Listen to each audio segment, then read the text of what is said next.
In the heart of a blizzard, Hercule Poirot arrives at Chalet Brunet, where a chilling note threatens death. A priceless Venetian candelabrum vanishes, whispers haunt the attic, and a locked study hides secrets in crimson wax. Shadows strike. Ashes conceal a monk's ancient curse, and a hidden ledger holds the key to betrayal. As danger closes in, Poirot's little grey cells unravel a web of greed and vengeance. Will he pierce the darkness before the final flame burns out? Chapter 1. The Summons to Schattenbergy. Snow fell in a ceaseless, whispering curtain over the jagged peaks of Schattenberg, a remote village nestled in the heart of the Swiss Alps. The air was sharp, biting at the edges of Hercule Poirot's meticulously groomed mustache as he stepped from the narrow-gauge railway onto the frost-covered platform.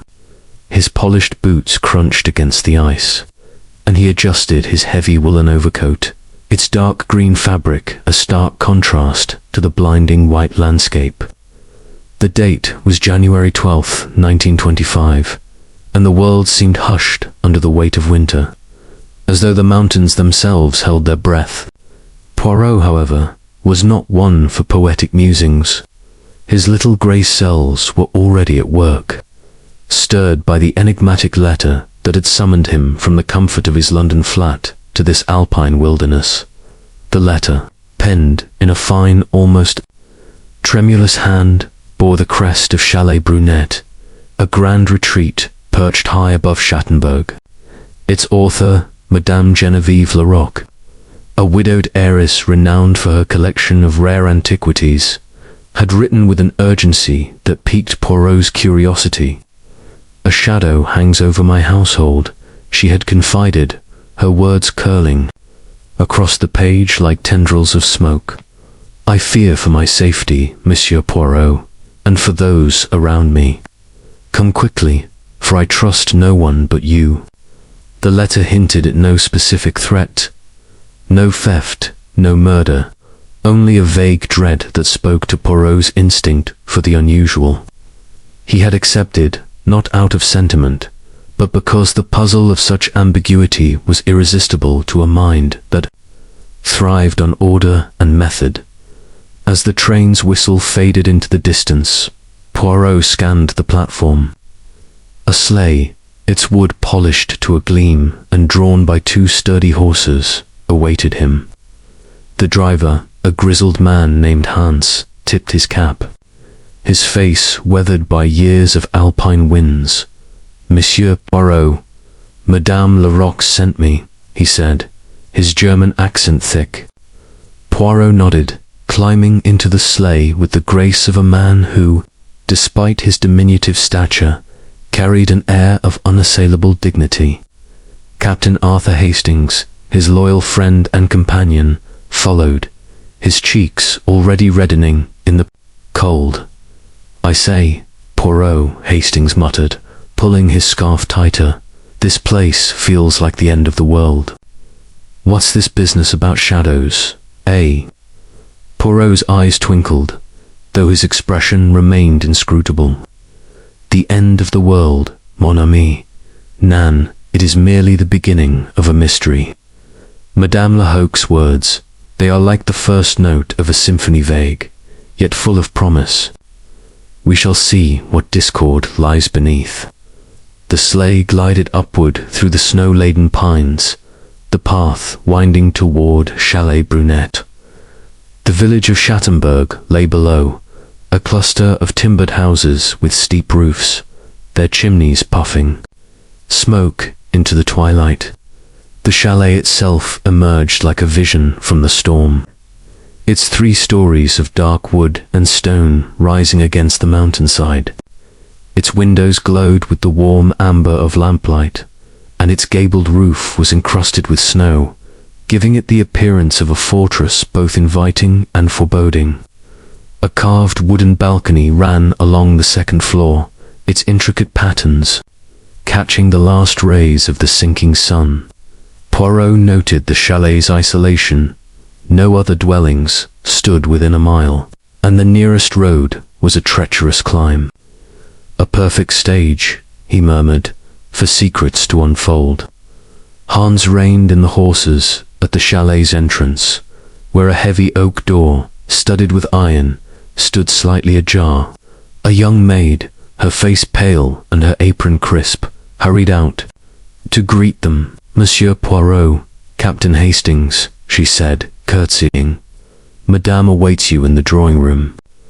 Her voice trembled, and Poirot's keen eyes caught the flicker of unease in her gaze. Merci, mademoiselle, he replied, stepping into the warmth of the chalet. The interior was a study in opulence, tempered by restraint. The foyer panelled, in polished walnut, led to a grand staircase that spiraled upward. Its banister, carved with alpine motifs, cedar-fisses, chamois, and stars. A crystal chandelier hung above, its prisms scattering light across the walls, where tapestries depicted medieval scenes of hunts and feasts. The air carried the scent of pine and beeswax, mingled with a faint trace of something sharper, perhaps fear. Poirot's mustache twitched as he followed the maid through a corridor lined with portraits, their subjects gazing down with stern, unyielding eyes. The drawing-room was a vast chamber, its high ceiling supported by beams etched with Swiss heraldry. A roaring fire crackled in a stone hearth, casting shadows that danced across the velvet drapes and Persian rugs. Madame Geneviève Larocque stood by the fireplace, a woman of 60 with silver hair swept into an elegant chignon. Her gown, a deep burgundy, shimmered in the firelight, and her fingers, adorned with a single emerald ring, clutched a glass of sherry. Her face, though lined with age, retained a regal beauty, but her eyes betrayed a restlessness that noted at once. Monsieur Poirot, she said, her voice low and cultured, I am grateful you have come. And you, Captain Hastings, welcome to Chalet Brunet. She gestured to a cluster of armchairs, where her guests sat in a semicircle, their expressions a tableau of curiosity, suspicion, and unease. Poirot, with his customary bow, took his place, his eyes sweeping over the assembled company as Hastings settled beside him, notebook discreetly at the ready. Madame Larocque introduced her guests with a practiced grace, though her voice wavered at times. First was her nephew, Monsieur Julien Moreau, a lean man of 30 with sharp cheekbones and a restless demeanour. A playwright of some repute in Paris, his dark eyes darted about as though seeking inspirational escape. Beside him sat Mademoiselle Beatrice Duval, a vivacious opera singer whose golden curls and sapphire necklace drew the eye. Her laugh, though charming, had a brittle edge, and Poirot noted her frequent glances at Julien. Next was Herr Dietrich Vogel, a German horologist with a precise, almost mechanical manner, his spectacles glinting as he adjusted a pocket watch. Frau Marianne Kessler, an Austrian botanist with a severe bun and a notebook filled with pressed flowers, sat rigidly, her lips pursed. Finally, there was Mr. Alistair Gray, a British antiquarian with a weathered face and a tweed suit, his fingers stained with ink from years of cataloguing relics. Rounding out the party was Madame Larocque's steward, Monsieur Claude Renard, a wiry man with a fox-like grin and a habit of hovering at the edges of conversations. His eyes, Poirot observed, never lingered long on any one person, as though he feared revealing too much. The maid, Elise, served coffee, her hands trembling as she poured, and Poirot caught a fleeting look of dread as she passed Claude. Madame Larocque, once the introductions were complete, lowered her voice to a near whisper. Monsieur Poirot, I have called you here because a shadow has fallen over this chalet, a shadow I cannot name. She paused, her fingers tightening around her glass. 3 nights ago, I found this slipped under my door. She produced a folded note, its paper heavy and embossed with the chalet's crest. Poirot unfolded it, his gloved fingers careful. In bold black ink, it read, "The past will claim its due. Leave Schattenberg, or the shadows will consume you." Hastings let out a low whistle. "Good Lord, that's a threat if ever I saw one." Poirot, however, remained silent, his eyes tracing the letter's sharp angles. "The ink, it is fresh," he murmured, "and the hand, it is steady, not panicked." "This is no jest, madame." Genevieve nodded, her face pale. "There is more. My collection antiquities from across Europe, housed in the East Wing, has been disturbed. A bronze statuette, a Roman relic of Janus, was moved from its pedestal. No theft, mind you, but rearranged as if to taunt me. And last night, I heard footsteps in the corridor, heavy and deliberate, yet no one was there when I looked." Poirot's gaze sharpened. "And your guests, madame, they are aware of these events?"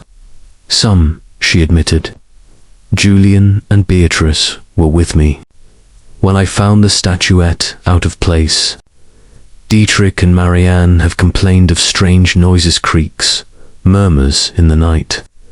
Alistair insists it's the chalet's age, but Claude, he has been uneasy, checking locks obsessively."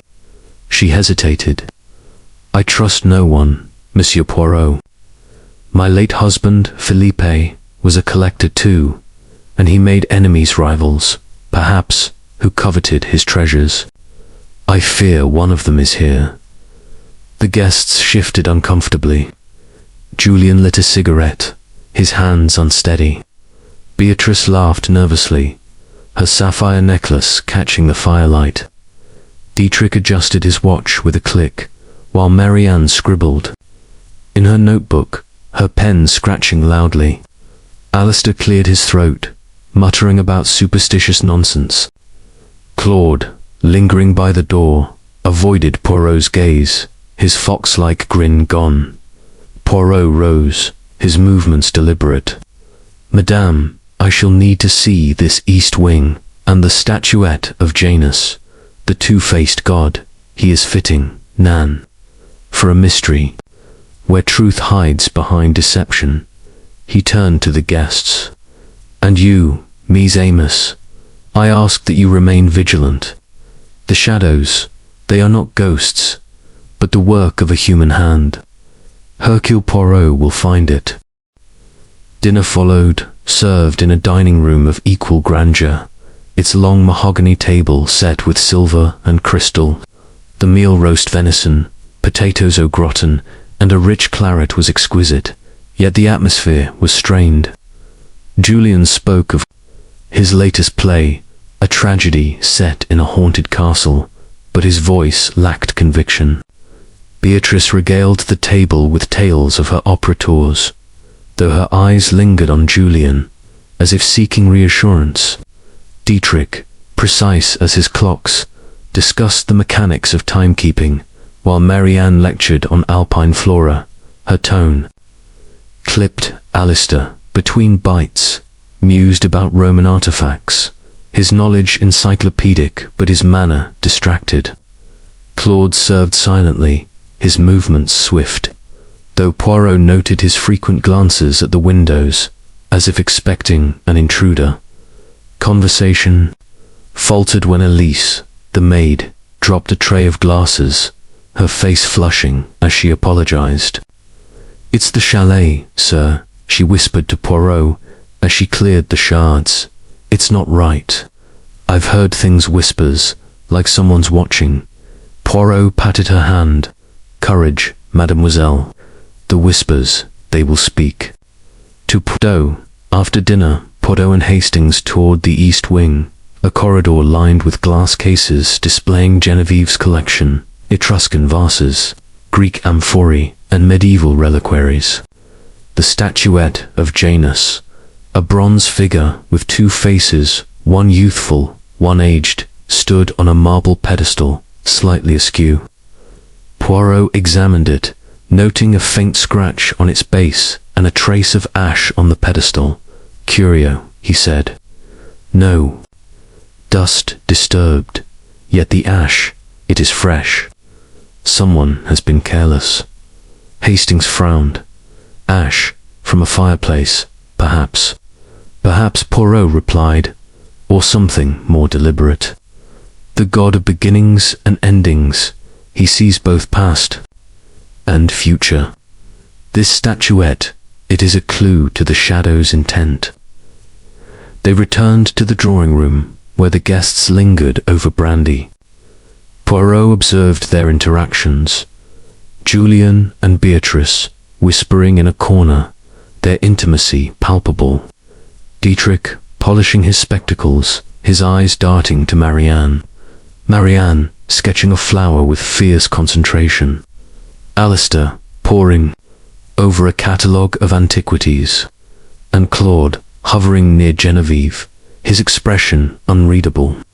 The fire crackled, but a sudden gust rattled the windows, and Beatrice gasped, spilling her drink. "It's nothing," she said, laughing too loudly. Poirot's eyes narrowed. "Nothing, mademoiselle.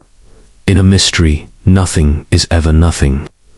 As the clock struck 10, Genevieve retired, her face drawn. Poirot, with Hastings, lingered in the foyer, studying the portraits. One, of a stern man in a 19th century suit. Philippe Larocque. Genevieve's husband, caught his eye. The frame was slightly crooked, as if recently touched. Poirot adjusted it, revealing a faint mark on the wall, a smudge of ash, identical to that on the Janus statuette.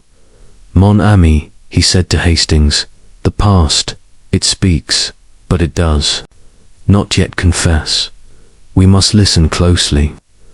The night deepened, and the chalet seemed to settle into an uneasy silence. Poirot, retiring to his room, paused at the window, gazing at the snow-covered peaks. The shadows of Schattenberg were not merely in the chalet, but in the hearts of its inhabitants. His little grey cells, ever restless, began to weave the threads of the mystery, the note, the statuette, the ash, the whispers, into a pattern only he could see. "The game, it has begun," he murmured, and the Alps, silent and vast, offered no reply.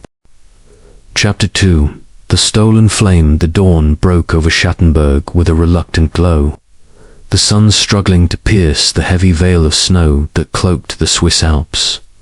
Chalet Brunet stood resolute against the storm, its timbered walls and steep gables, a bastion of warmth in the frozen wilderness. Hercule Poirot, impeccably dressed despite the early hour, stood at the window of his guest room, his moustache as precise as ever, his eyes scanning the pristine snow below. No footprints marred the landscape, a fact that both intrigued and unsettled him. The threatening note, the displaced Janus statuette, and the faint smudges of ash from the previous night had set his little grey cells in motion, and he sensed the mystery was about to deepen. A sharp cry shattered the morning's quiet, echoing from the chalet's lower floor. Poirot, with Captain Hastings at his heels, descended the grand staircase, its carved banisters gleaming under the chandelier's prismed light.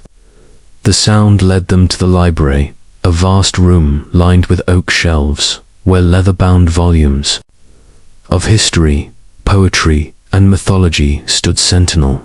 A massive stone fireplace dominated one wall, its hearth now cold. The ashes scattered across the polished floor as if disturbed by a frantic hand. Madame Genevieve Larocque stood at the center, her silver hair dishevelled, her burgundy dressing gown clutched tightly around her. Beside her, the maid Elise wrung her hands, her face pale as the snow outside. "Monsieur Poirot," Genevieve exclaimed, her voice trembling with a mixture of fear and indignation. "It is gone, the candelabrum, a relic from a Venetian palazzo. said to have lit the chambers of a Renaissance prince. It stood here, on this mantel, last night. Now it is vanished. Poirot's eyes swept the scene, his mind cataloguing every detail. The fireplace, cold and grey, bore signs of disturbance. Ashes spilled onto the hearthstone, and a single droplet of crimson wax, vivid against the soot, gleamed like a bloodstain. The mantel, carved with alpine motifs of stags and pines, was bare save for a faint ring of dust where the candelabrum had rested. The library's windows, tall and arched, were locked tight, their latches undisturbed, and the snow beyond showed no signs of intrusion. "Curio," Poirot murmured, kneeling to examine the wax. "A theft, yet no thief departs. The flame, it is stolen, but the shadow remains." Captain Hastings, ever practical, scratched his head. "I say, Poirot, how does a candelabrum vanish? From a locked room, it's dashed peculiar. Could it be one of the guests?" Poirot's moustache twitched, a sign of his mind at work. "The guests, mon ami, they are the pieces of this puzzle. But first, we must understand the candelabrum itself." He turned to Geneviève, who stood wringing her hands, her emerald ring catching the morning light. "Madame, describe this relic. S'il vous plaît. Its history, its value." Geneviève took a steadying breath. "It is bronze, intricately wrought, with 3 branches, each crowned with a crystal prism. It was my husband Filippe's pride, acquired from a Venetian dealer 30 years ago. They say it once belonged to a doge, used in secret councils. Its value is immense, not only in gold, but in history. Felipe believed it held power, a kind of mystique. I kept it lit each evening, a tradition, until last night." Poirot nodded, his eyes narrowing. "And last night, Madame, who was in this library? Julian and Beatrice were here, discussing his play. Dietrich was examining a clock on the shelf. He is obsessed with such things. Marianne, I believe, was in her room, though she often wanders. Alistair was cataloguing my collection in the East Wing, and Claude was overseeing the staff. Elise lit the fire before dinner. Her voice faltered. I retired early, but I heard footsteps, heavy ones, long after midnight." Poirot turned to Elise, whose eyes darted nervously. "Mademoiselle, you lit the fire. Did you see the candelabrum then?" Elise nodded, her voice barely a whisper. "Yes, sir, it was there, shining in the firelight. I left the room at 8, and no one else came in. Not that I saw." Her fingers twisted her apron, and Poirot noted a faint smudge of soot on her sleeve, barely perceptible. "Mercy," he said, dismissing her gently. He approached the fireplace, his gloved fingers tracing the scattered ashes. The crimson wax droplet, he observed, was not from the chalet's usual white candles, which lay neatly stacked in a corner. "This wax, it is foreign to this room," he said to Hastings. "It is deliberate, a signature, perhaps." He straightened, his gaze sweeping the shelves, where volumes of Dante, Goethe, and Tacitus stood in orderly rows. A single book, a history of Venetian art, was slightly askew, its spine bearing a faint trace of ashdot. Poirot summoned the guests to the library, their faces a study in contrasts as they gathered. Julien Moreau, the playwright, entered with a cigarette dangling from his lips, his dark eyes restless. Beatrice Duval, the opera singer, followed, her golden curls pinned loosely, her sapphire necklace glinting as she moved. Dietrich Vogel, the horologist, adjusted his spectacles, his fingers twitching as if winding an invisible clock. Marianne Kessler, the botanist, clutched her notebook, her severe expression softened by a flicker of curiosity. Alistair Gray, the antiquarian, shuffled in, his tweed suit rumpled, his hands stained with ink. Claude Renard, the steward, lingered at the door, his fox-like grin absent, replaced by a wary frown. "Monsieur Poirot," Julian said, exhaling smoke, "this is absurd. A candelabrum stolen in a locked room. It's like one of my plays, pure melodrama." His tone was light, but his fingers trembled as he flicked ash into a tray. Beatrice laughed, a brittle sound. "Perhaps it's a ghost, Julian. This chalet is old enough for spirits." Her eyes, however, darted to the fireplace, and Poirot noted her unease. Dietrich cleared his throat, his voice precise. "The locks on these windows are German-made, Monsieur Poirot. They cannot be tampered with, easily. I checked them myself last week." He adjusted his watch, the tick audible in the silence. Marianne's pen scratched as she sketched a leaf. In her notebook, "The ashes suggest carelessness," she said, her Austrian accent clipped. "Someone was in a hurry, not a professional thief." Alistair, peering over his glasses, snorted. "Nonsense.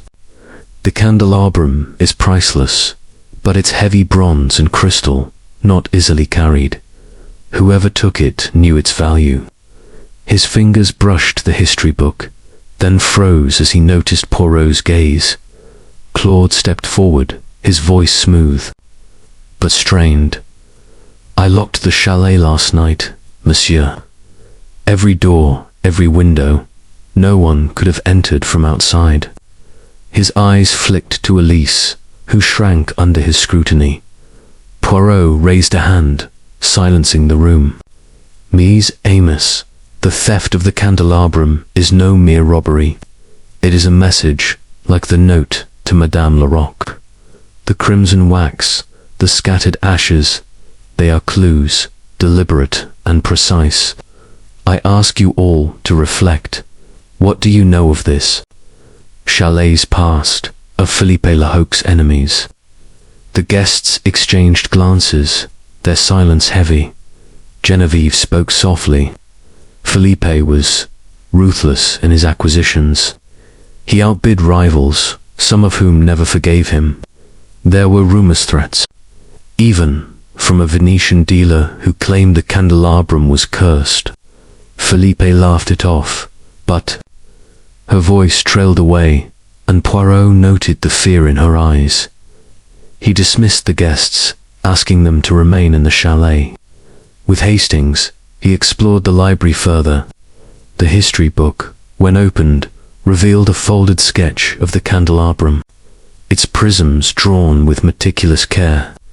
A faint inscription in the margin read, "Luz de verità, light of truth," Curio Poirot said.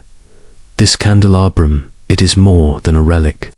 It holds a secret, perhaps one worth killing for." Hastings frowned, killing Poirot. "It's just a theft, so far." Poirot's eyes gleamed. "Mon ami, in a house of shadows, a theft is never just a theft. The flame is stolen, but the fire of this mystery burns brighter." He pocketed the sketch, his mind tracing the threads. Of the note, the statuette, the ashes, and now the candelabrum. The library, with its silent shelves, seemed to watch as he and Hastings left. The crimson wax droplet glinting like an eye in the morning light. Poirot spent the afternoon questioning the staff. Elise, tearful, admitted to hearing whispers in the corridors, like voices from the walls. The cook, a stout woman named Greta, spoke of strange shadows in the kitchen, though she blamed the storm. Hans, the sleigh driver, confirmed no. Strangers had approached the chalet. Each account added to Poirot's mental tapestry, the pattern still elusive but growing clearer. As evening fell, the snow thickened, trapping the household in the chalet's embrace. Poirot stood by the library window, gazing at the Alps' shrouded peaks. The stolen flame, he sensed, was not merely a theft, but a spark that would ignite the chalet's hidden truths. His little grey cells, ever restless, hummed with anticipation, ready to pierce the shadows of Schattenberg. Chapter 3. The Whisper in the Dark. The night wrapped Chalet Brunet in a shroud of silence, broken only by the occasional groan of the alpine wind against its timbered walls. The snow, relentless in its descent, piled high against the windows, sealing the chalet in a cocoon of isolation. Hercule Poirot, ever vigilant despite the late hour, sat in his room, a single candle casting a soft glow across his polished writing desk. His moustache, as impeccable as ever, quivered slightly as he reviewed his notes. The threatening note slipped under Madame Geneviève Lehoque's door. The displaced Janus statuette with its trace of ash, and the stolen Venetian candelabrum marked by a droplet of crimson wax. These fragments, like pieces of a shattered mosaic, hinted at a pattern, but the picture remained elusive. Poirot's little grey cells hummed, restless for the next clue. A low, eerie moan pierced the stillness, rising from the depths of the chalet. It was not the wind, nor the creak of aged wood, but something human, or so it seemed. Poirot, his senses sharpened, extinguished his candle and stepped into the corridor. His silk dressing gown a whisper against the polished floor. Captain Hastings, roused by the sound, emerged from his room, his hair dishevelled but his eyes alert. "Good heavens, Poirot," he whispered, clutching a poker from his fireplace. "What was that? Sounds like a ghost." Poirot's eyes gleamed in the dim light of a wall sconce. "A ghost, mon ami. Nan, it is the voice of the living, cloaked in shadow. Come, we must find its source." They descended the grand staircase, its carved banisters looming like silent sentinels, and followed the sound toward the upper floors. The moan grew fainter, resolving into a series of soft, sibilant whispers, as if a conversation were being held in secret. The air grew colder, carrying a faint scent of ash, familiar from the library's hearth. The trail led to the attic, a cavernous space reached by a narrow spiral staircase hidden behind a tapestry in the second-floor corridor. The door, heavy oak with rusted hinges, stood ajar, and Poirot pushed it open with care. The attic was a labyrinth of dust-covered trunks, cobwebbed beams, and forgotten relic-scracked mirrors, faded tapestries, and a chipped porcelain vase. Moonlight filtered through a small, frosted window, casting eerie patterns across the floor. At the center stood Mademoiselle Beatrice Duval, the opera singer, her golden curls loose, her face pale as she clutched her shawl. "Monsieur Poirot," she gasped, her voice trembling. "I heard it whispers, like voices from the grave. They came from the floorboards, I swear." Poirot's gaze was piercing but gentle. "Calmez-vous, mademoiselle. Tell Poirot exactly what you heard and where you stood." Beatrice pointed to a corner where a large trunk, its lid carved with alpine roses, sat against the wall. "There," she said, her sapphire necklace glinting as she trembled. It was low, like a chant, in a language I couldn't understand. "I came to investigate, thinking it was Julian, but no one was here." Hastings, gripping his poker, scanned the shadows. "Dash it all, Poirot. This place gives me the creeps. Could it be the wind, or some trick of the pipes?" Poirot knelt by the trunk, his gloved fingers tracing its edges. The dust was disturbed, revealing a single footprint, narrow and delicate. Unlike Beatrice's larger shoes, he opened the trunk, revealing a jumble of old linens and a small, folded parchment, its edges brittle and singed. Unfolding it, he found a phrase scrawled in faded ink. Umbra veritatis, shadow of truth. A faint smudge of crimson wax marked the corner, matching the droplet from the library. Hercule Poirot murmured, "The whispers, they are not of the dead, but of the living, hiding their truth." He questioned Beatrice further. She admitted to wandering the chalet at night, unable to sleep since the candelabrum's theft. "It's this place," she said, her voice breaking. "It feels alive, watching us. Julian says it's my imagination, but after that note to Madame Leroy..." Her words trailed off, and Poirot noted her fear was genuine, though her eyes darted to the staircase, as if expecting someone to appear. Returning to the drawing room, Poirot summoned the other guests, their faces a gallery of unease in the flickering firelight. Madame Geneviève Larocque, her silver hair pinned tightly, clutched a shawl, her emerald ring catching the flames. Julien Moreau, the playwright, lit a cigarette, his hands unsteady. Herr Dietrich Vogel, the horologist, adjusted his pocket watch. It ticked loud in the silence. Frau Marianne Kessler, the botanist, clutched her notebook, her pen poised as if to record the night's events. Mr. Alistair Gray, the antiquarian, leaned against a bookcase, his ink-stained fingers fidgeting. Monsieur Claude Renard, the steward, stood by the door, his fox-like grin replaced by a taut expression. Elise, the maid, stood in the shadows, her apron twisted in her hands. "Mies Amos," Poirot began, his voice calm but commanding, a whisper. "In the dark has disturbed this house. Mademoiselle Duval heard it, but it was meant for all of you a warning, perhaps, or a lure. Who among you was in the attic tonight?" Julien exhaled smoke, his eyes narrowing.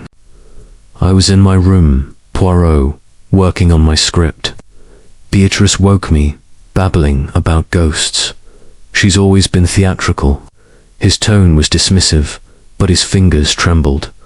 Beatrice flushed, her laugh brittle. "Theatrical.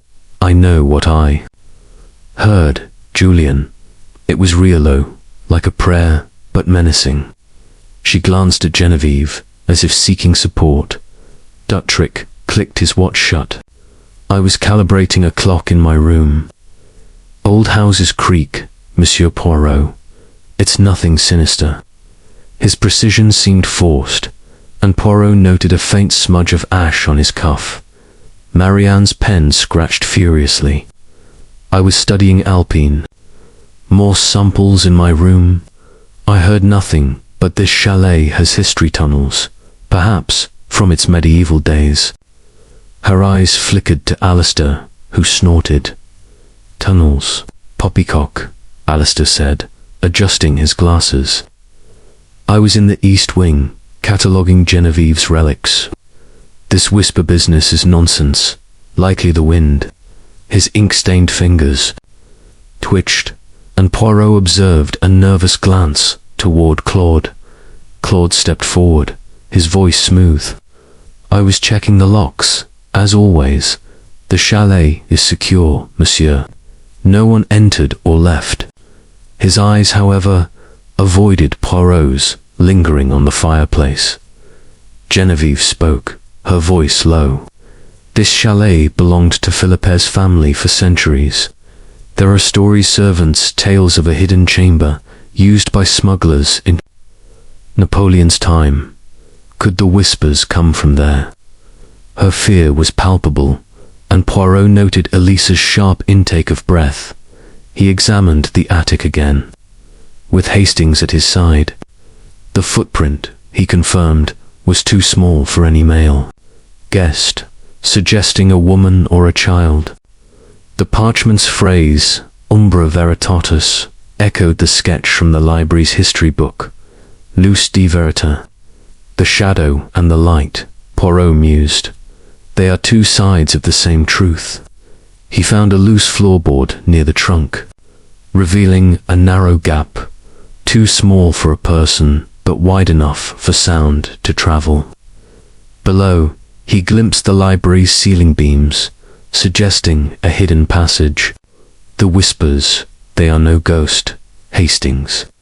They are a trick to frighten or to conceal.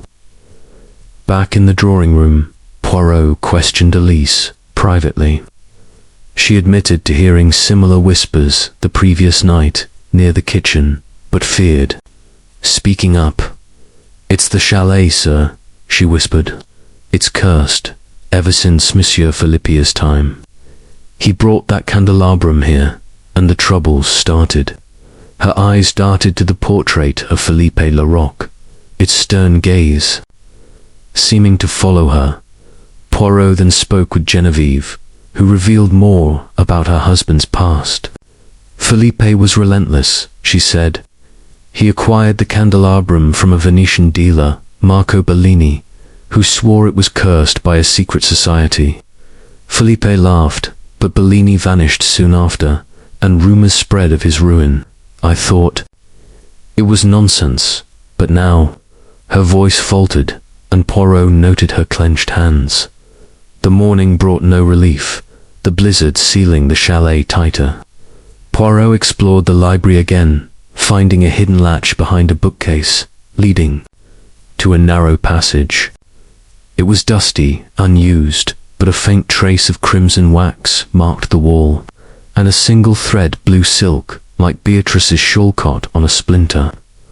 "The Whisperer, he is clever," Poirot told Hastings, "but not invisible." He gathered the guests for breakfast, observing their interactions. Julian and Beatrice sat close, their whispers intimate but strained. Dietrich polished his spectacles, his eyes darting to Marianne, who sketched furiously. Alistair pored over a Venetian history book, muttering about secret societies. Claude served coffee, his movements swift, but his face pale. Poirot's mind traced the clues, the note, the statuette, the candelabrum, the whispers, the wax, the ash, the thread.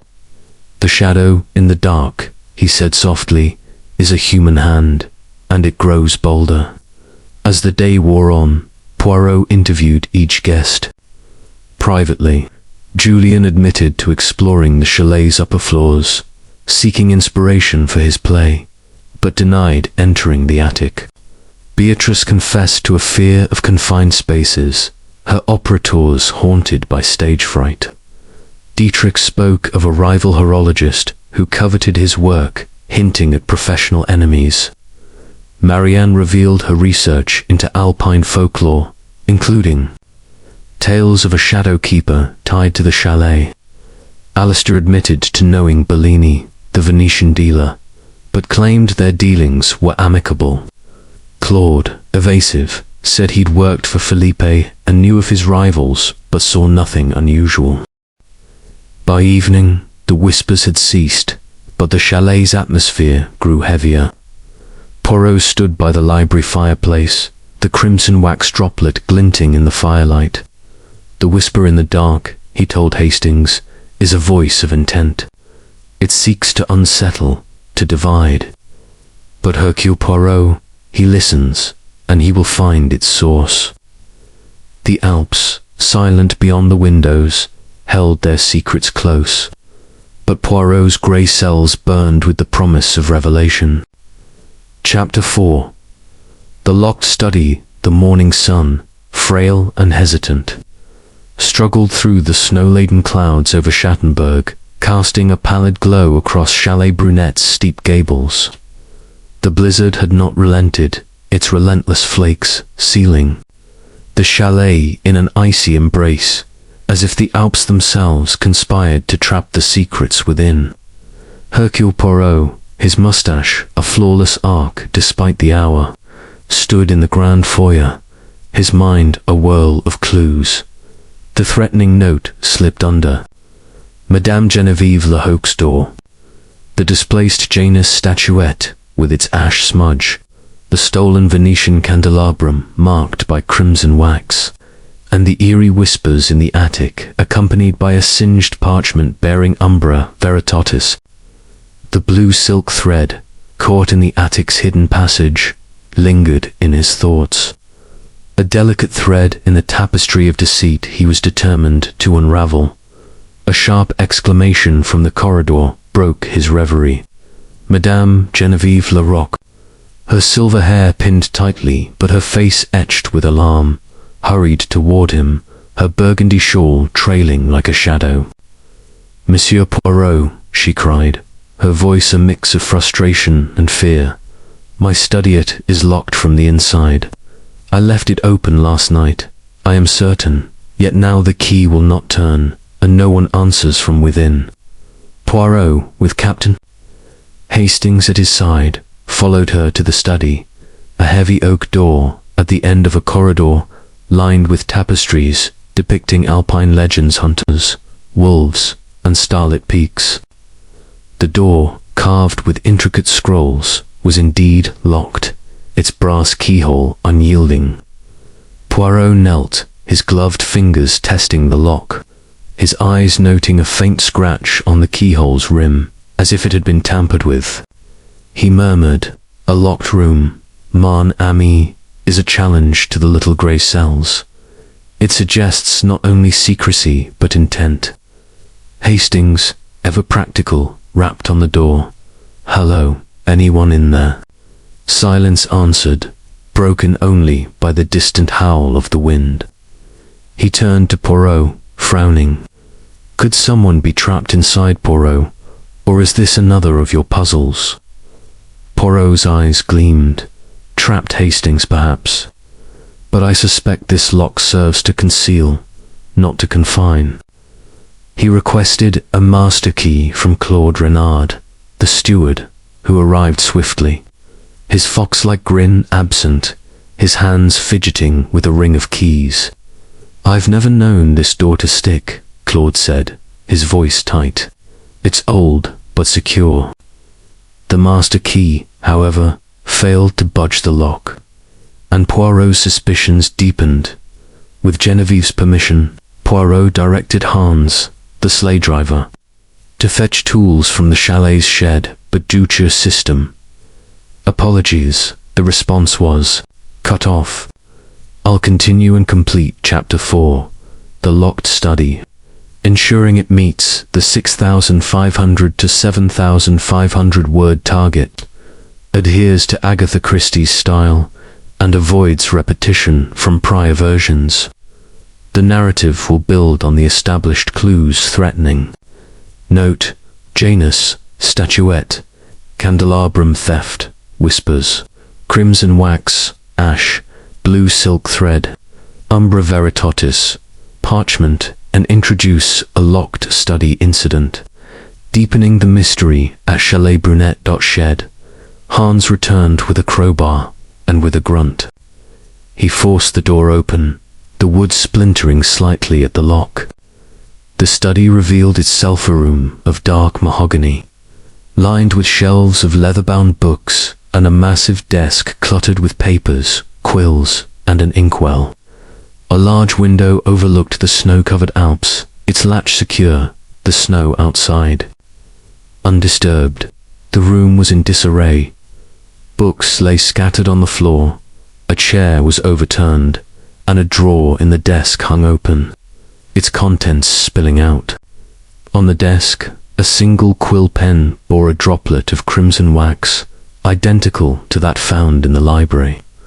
A faint scent of ash lingered, and Poirot's eyes were drawn to a small pile of soot near the fireplace, which was cold but showed signs of recent use. "No one is here," Hastings said, his voice tinged with relief. "But look at this mess." Someone was in a hurry. Poirot nodded, his gaze sweeping the room. "A hurry, yes, but with purpose. Observe, Hastings, the wax, the ash, they are familiar, Nanton." He picked up the quill, noting the wax's texture. "This is no ordinary candle wax. It is the same crimson as in the library, a rare hue deliberately chosen. He moved to the desk, where a ledger lay open, its pages detailing Genevieve's recent acquisitions. A single entry caught his eye. A Venetian mirror, purchased from a dealer named Bellini, dated a year after Felipe Lahoque's acquisition of the candelabrum. The name Bellini appears again, Poirot mused.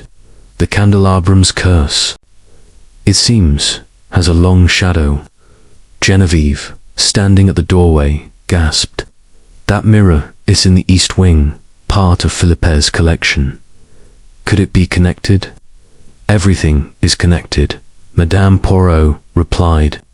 But first, we must understand why the study was locked. He examined the lock's interior, finding a thin wire wedged inside, preventing the key from turning. A simple trick, he said, extracting the wire with a handkerchief.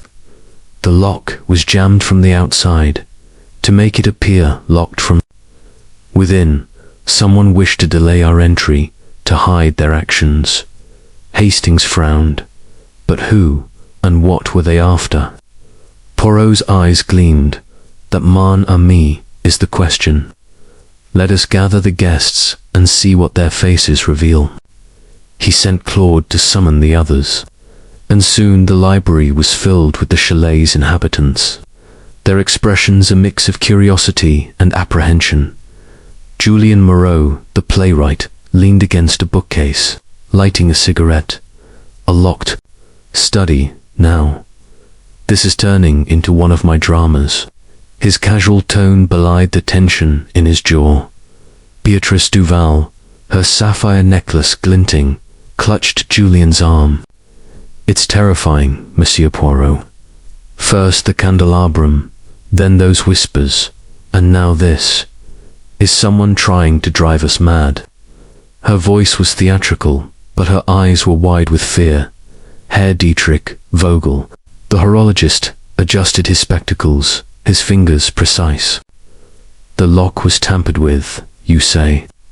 It's a mechanical trick, not difficult for one skilled with tools.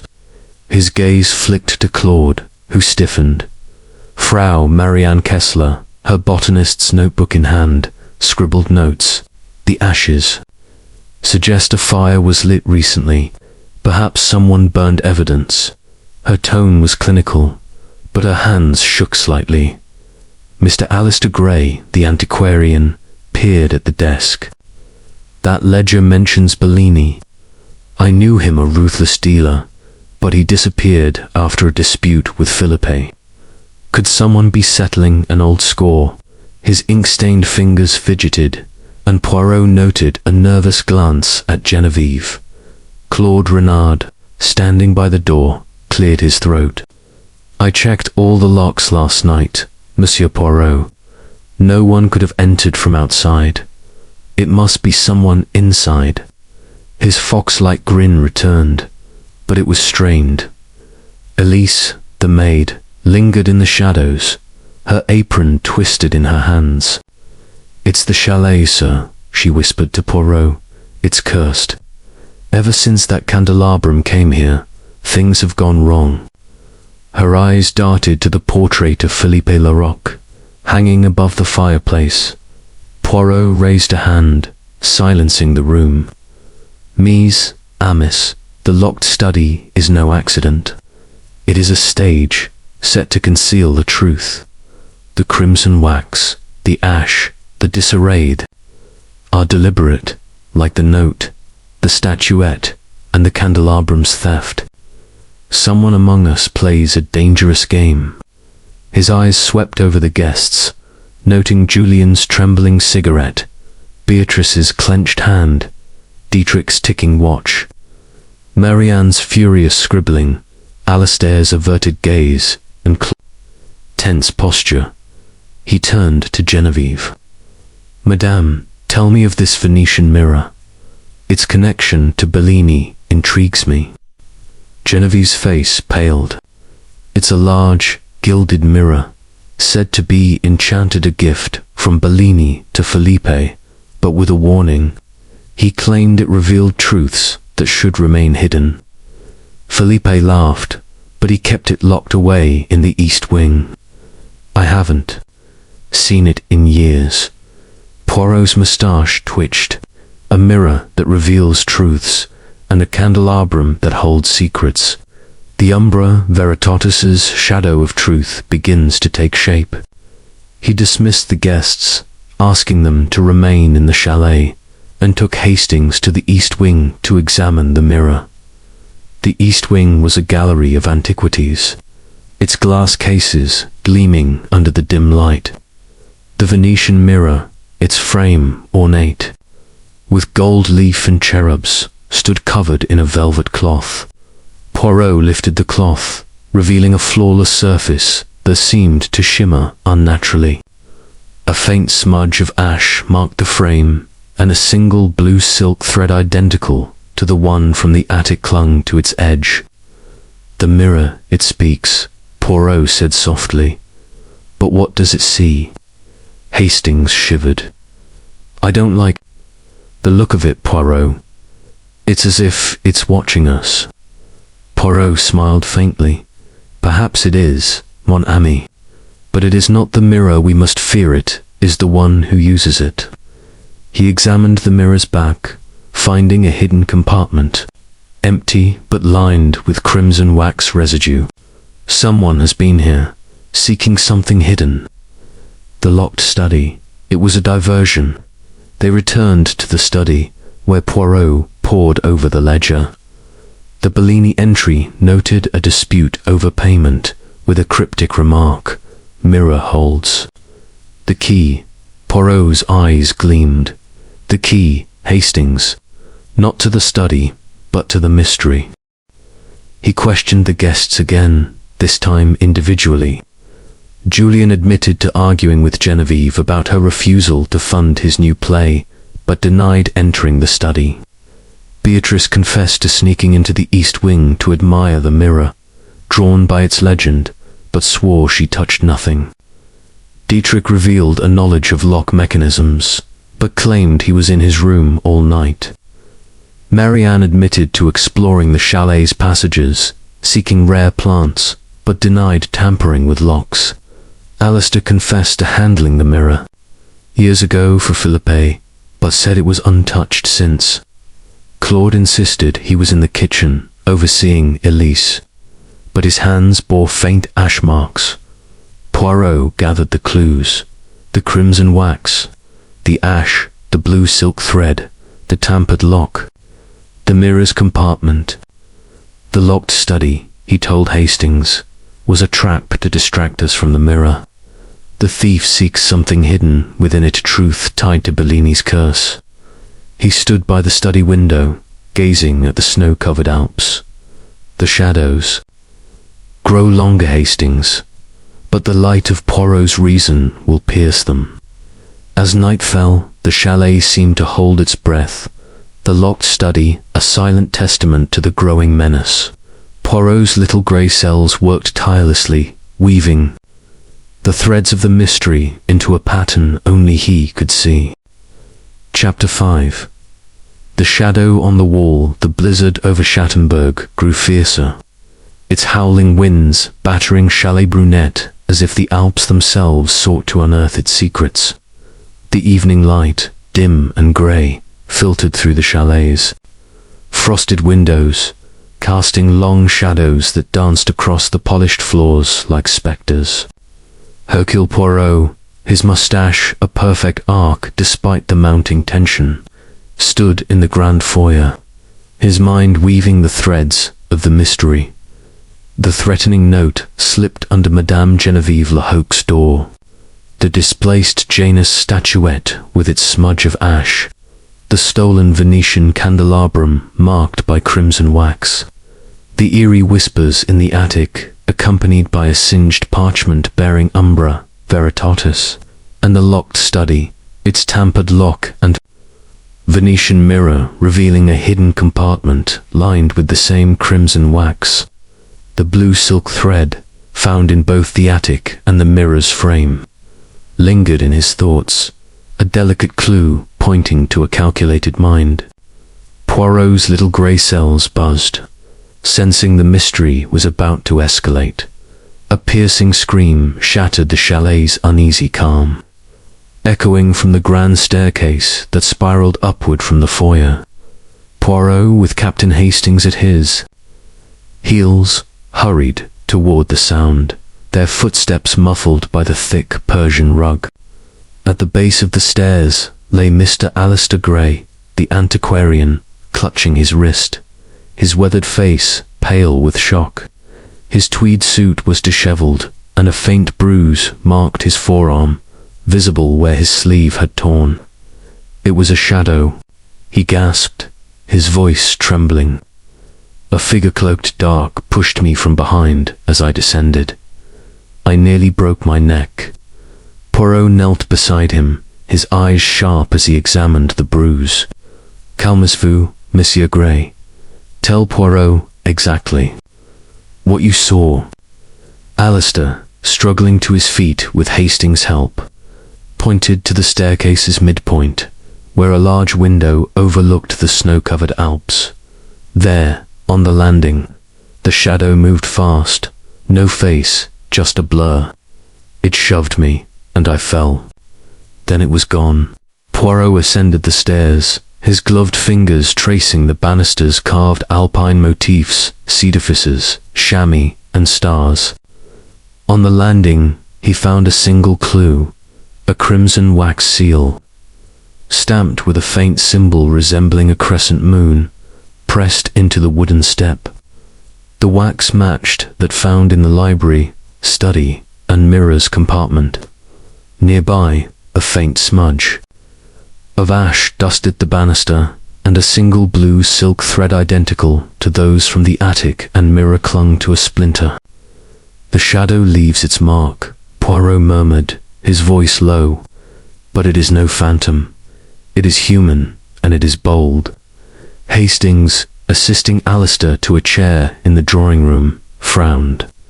"Dash it, Poirot, this is getting dangerous.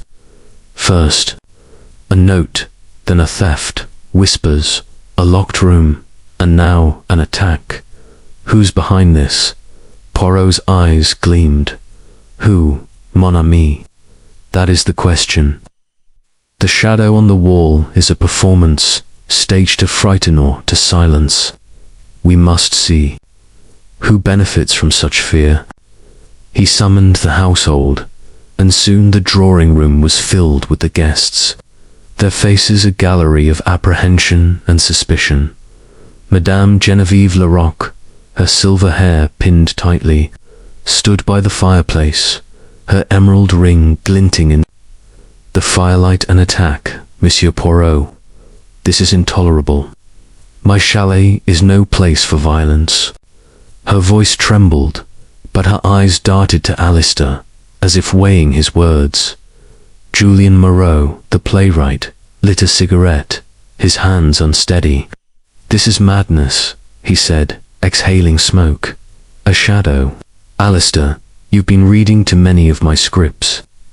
Perhaps you tripped." His tone was mocking, but his eyes flickered nervously to Beatrice Duval. The opera singer clutched her sapphire necklace, her golden curls loose. "Tripped, Julien. Don't be cruel. I heard the scream from my room. It was chilling, like something from my operas." Her voice was theatrical, but Poirot noted her fingers trembling. A blue silk shawl draped over her shoulders. Hair. Dietrich Vogel, the horologist, adjusted his pocket watch. Its tick loud in the silence. "The staircase is narrow, Monsieur Poirot. An accident is possible, but a shadow that suggests intent." His spectacles glinted, and Poirot observed a faint smudge of ash on his cuff. Barely visible, Frau Marianne Kessler, the botanist, scribbled in her notebook, her pen scratching furiously. The crescent moon symbol on the wax, it's medieval, perhaps tied to alpine folklore. I've read of secret societies using such marks. Her tone was clinical, but her eyes darted to Claude. Monsieur Claude Renard, the steward, hovered Near the door, his fox-like grin replaced by a tense frown. I was in the kitchen, Monsieur Poirot, preparing tea. The chalet is secure, no outsiders could have entered.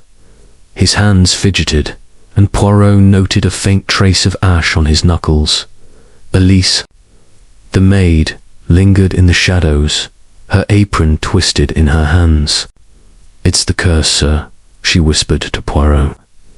The candelabrum, the mirror there tied to Monsieur Philippe's enemies.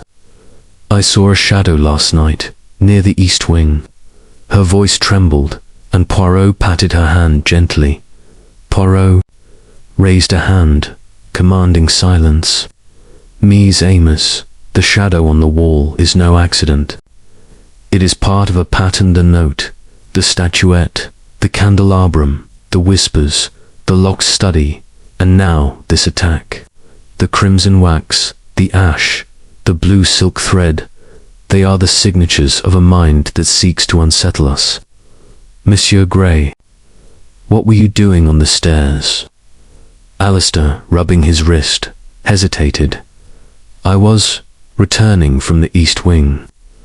I wanted to check the Venetian mirror again after your discovery, Monsieur Poirot. I thought it might hold more clues about Bellini. His ink-stained fingers twitched, and Poirot noted a nervous glance at Geneviève. Poirot turned to Geneviève. Madame, this crescent moon symbol, does it hold meaning for you? Genevieve's face paled. It's familiar. Felipe once spoke of a Venetian society, the Order of the Crescent, tied to Bellini's dealings. They guarded relics, he said, and marked their correspondence with such a seal. He dismissed it as myth, but her voice trailed off, and Poirot observed her clenched hands. He examined the staircase again, with Hastings at his side. The crescent wax seal was fresh, its edges sharp, suggesting it was placed moments before Alistair's fall. The blue silk thread, he confirmed, matched Beatrice's shawl, but its presence could be deliberate, a planted clue. The ash smudge on the banister hinted at a fire, perhaps in the east wing, where the mirror stood. The shadow moves with purpose, Poirot said. It attacks to protect a secret, or to create one. Poirot questioned Alistair privately. The antiquarian admitted to knowing Bellini's family, who blamed Felipe for their ruin after a failed deal. They swore revenge, Alistair said, but I thought it was forgotten. The mirror that's said to hide a map to a lost relic. His voice was unsteady, and Poirot noted a faint tremor in his hands. Next, Poirot spoke. With Beatrice, who confessed to wandering the east wing at night, drawn by the mirror's legend. It's beautiful, Monsieur Poirot, but eerie. I touched it once, and I swear it reflected something not there. Her fear seemed genuine, but Poirot observed her shawl's frayed edge, missing a thread. Julian, when questioned, admitted to following Beatrice, suspecting her of sneaking around. She's hiding something, he said, his cigarette glowing. She's been jumpy since we arrived. Dietrich revealed knowledge of Venetian societies, but denied handling wax or mirrors. Marianne confessed to exploring the chalet's passages, seeking rare plants, but swore she avoided the east wing. Claude claimed he was in the kitchen, but his ash-stained knuckles suggested otherwise. Poirot returned to the east wing, examining the Venetian mirror. Its surface seemed to shimmer, and a faint scratch on its frame revealed a hidden latch, leading to another empty compartment. A trace of crimson wax and a speck of ash were inside, linking it to the study and staircase. The mirror is a key, Poirot told Hastings, but to what lock? By nightfall, the chalet's atmosphere was electric with tension. Poirot gathered the guests for dinner, observing their interactions. Julian and Beatrice whispered heatedly, their intimacy strained. Dietrich polished his spectacles, his eyes darting to Marianne. Marianne sketched a crescent moon in her notebook, her pen scratching loudly. Alistair pored over a history book, muttering about lost relics. Claude served silently, his gaze fixed on the windows. Elise dropped a plate, her face pale, whispering. Of shadows in the corridors, Poirot stood by the fireplace, the crimson wax seal from the staircase in his hand. The shadow on the wall, he said to Hastings, is a human hand, playing a dangerous game. The crescent moon, the mirror, the candelabrum, they point to a truth hidden in Bellini's curse. But Hercule Poirot, he will find it. The Alps, silent beyond the windows, seemed to watch, their secrets buried deep in the snow. Chapter 6. The ashes of truth. The blizzard over Chattenburg raged on, its icy fingers clawing at the windows of Chalet Brunet, as if the Alps sought to bury the secrets within under an endless shroud of snow. The morning light, dim and filtered through heavy clouds, cast a ghostly pallor over the chalet's grand interiors, where shadows lingered in every corner. Hercule Poirot, his moustache a flawless crescent despite the mounting tension, stood in the library, his mind a whirl of clues. The threatening note slipped under Madame Geneviève Lehoque's door, the displaced Janus statuette with its smudge. Of ash, the stolen Venetian candelabrum marked by crimson wax, the eerie whispers in the attic with the umbra veritatis parchment, the locked study with its tampered lock and Venetian mirror, and the shadowy attack on Alistair Gray, marked by a crescent moon, wax seal, and a blue silk thread. Each clue, like a note in a discordant symphony, pointed to a hidden truth, and Poirot's little grey cells were poised to unravel it. A sharp gasp from Madame Geneviève Leroque drew Poirot and Captain Hastings to the fireplace, where she knelt, her silver hair dishevelled, her burgundy gown stained with soot. "Monsieur Poirot," she exclaimed, her voice trembling with a mix of dread and revelation. "Looked behind the hearth. I was adjusting the logs when I found this." She pointed to a hidden panel in the fireplace's stonework, its edges concealed by intricate carvings of alpine pines. The panel, slightly ajar, revealed a small compartment, its interior blackened with ash. Within lay a charred fragment of parchment, its edges curling like withered leaves, and a pile of fine, grey ashes, as if something precious had been burned. A faint trace of crimson wax clung to the compartment's edge, matching the wax found in the library, study, staircase, and mirror. Poirot, his eyes gleaming, knelt beside the fireplace, his gloved fingers carefully lifting the parchment fragment. The text, barely legible, bore a single phrase in Italian: Verita nascosta, hidden truth. The handwriting matched the umbra veritatis parchment from the attic, and a faint crescent moon symbol, etched in wax, marked the corner. "Mon Dieu," Poirot murmured, "the ashes of truth are not mere metaphor. Something was burned here, deliberately, to conceal a secret." He sifted through the ashes, finding a tiny metal clasp, scorched but intact, suggesting a small book or reliquary. Hastings, peering over his shoulder, frowned. A book, Poirot, burned in the fireplace. But why, and how does it connect to the candelabrum and the mirror? Poirot's moustache twitched. Connect, mon ami. Everything connects. The candelabrum, the whispers, the locked study, the shadows. Attack, they are acts of concealment, designed to hide a truth tied to this chalet's past. The ashes, they are the remnants of that truth. He turned to Geneviève, his voice gentle but probing. "Madame, this compartment, was it known to you or your husband, Philippe?" Genevieve's face paled, her emerald ring glinting as she clutched her shawl. No, Monsieur Poirot. Felipe never spoke of it, but he was secretive about his acquisitions. The candelabrum, the mirror, they came from Marco Bellini, a Venetian dealer with a dark reputation.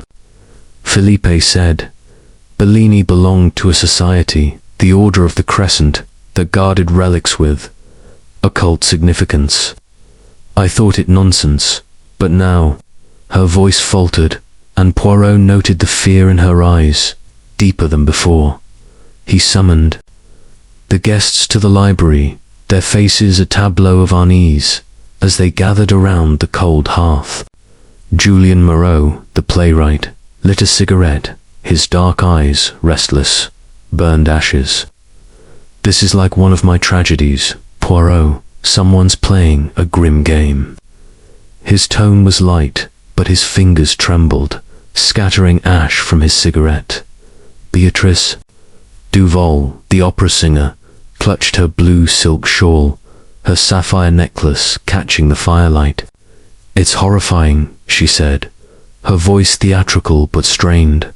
First whispers, then an attack, and now this. It's as if the chalet itself is cursed. Her eyes darted to Julien, seeking reassurance. Herr Dietrich Vogel. The horologist adjusted his spectacles, his watch ticking loudly. The compartment suggests premeditation, he said, his voice precise. Burning something requires planning. Perhaps it was a document tied to Bellini's dealings. A faint smudge of ash marked his cuff, and Poirot's gaze lingered. On it, Frau Marianne Kessler, the botanist, scribbled in her notebook, her pen scratching furiously. The crescent moon symbol, it's in my research. The Order of the Crescent was rumored to hide their secrets in relics, like mirrors or candelabra. Burning evidence fits their methods. Her tone was clinical, but her hands shook slightly. Mr. Alistair Gray, the antiquarian, rubbed his bruised wrist, his tweed suit rumpled. I've seen such compartments in Venetian palazzos, he said, his voice unsteady. They hide treasures or scandals. Bellini was furious when Felipe outbid him for the candelabrum. Perhaps he left something behind. His fingers fidgeted, and Poirot noted his nervous glance at Genevieve. Monsieur Claude Renard, the steward, stood by the door, his fox-like grin absent. I tended the fire last night, Monsieur Poirot, but I saw no compartment. The chalet's old secrets are built into its walls. His hands bore faint ash marks, and Poirot observed his evasive gaze. Elise, the maid, lingered in the shadows. Her apron twisted in her hands. It's the curse, sir, she whispered. Monsieur Philippe brought it with that candelabrum. The ashes, they're his punishment. Her eyes darted to Philippa's portrait, its stern gaze looming over the room. Poirot raised a hand, commanding silence. Mies Amos, the ashes of truth are no accident. They are the remnants of a secret, burned to hide it from prying eyes. The crimson wax, the crescent moon, the blue silk thread, they are the threads of a tapestry, woven by a hand that fears discovery. Who among you knows of this Order of the Crescent? The guests exchanged uneasy glances. Genevieve spoke first. Felipe mentioned it once, in jest. He said the Order guarded a reliquor book. Perhaps that held dangerous knowledge. He acquired the candelabrum and mirror despite them, but he never spoke of a book. Her voice trembled, and Poirot noted her clenched hands. Poirot turned to Alistair. Monsieur Gray, you knew Bellini. What of this book? Alistair hesitated, rubbing his wrist. Bellini spoke of a ledger, a record of the Order's dealings, names, relics, secrets. He claimed it was hidden in a relic Felipe bought. thought it a myth, but after the attack, his voice trailed off, and Poirot observed his unease. Poirot examined the compartment again, finding a second clue, a tiny glass bead, iridescent and etched with a crescent moon, half buried in the ashes. "This bead," he said to Hastings. "It is Venetian, like the candelabram's prisms. The truth was burned, but its fragments remain." He pocketed the bead, his mind tracing the pattern, the note, the statuette, the candelabrum, the whispers, the locked study, the attack, and now the ashes. He questioned the guests individually. Julian admitted to exploring the library, seeking inspiration for his play, but denied touching the fireplace. Beatrice confessed to handling the candelabrum before its theft, drawn by its beauty, but swore she saw no compartment. Dietrich revealed knowledge of Venetian glasswork, including beads, but claimed he was in his room. Marianne admitted to studying the chalet's history, finding references to a hidden chamber, but denied entering the library at night. Claude said he cleaned the fireplace daily but noticed nothing unusual, though his ash-stained hands suggested otherwise.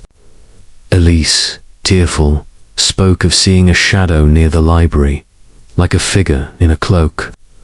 Poirot returned to the east wing, inspecting the Venetian mirror.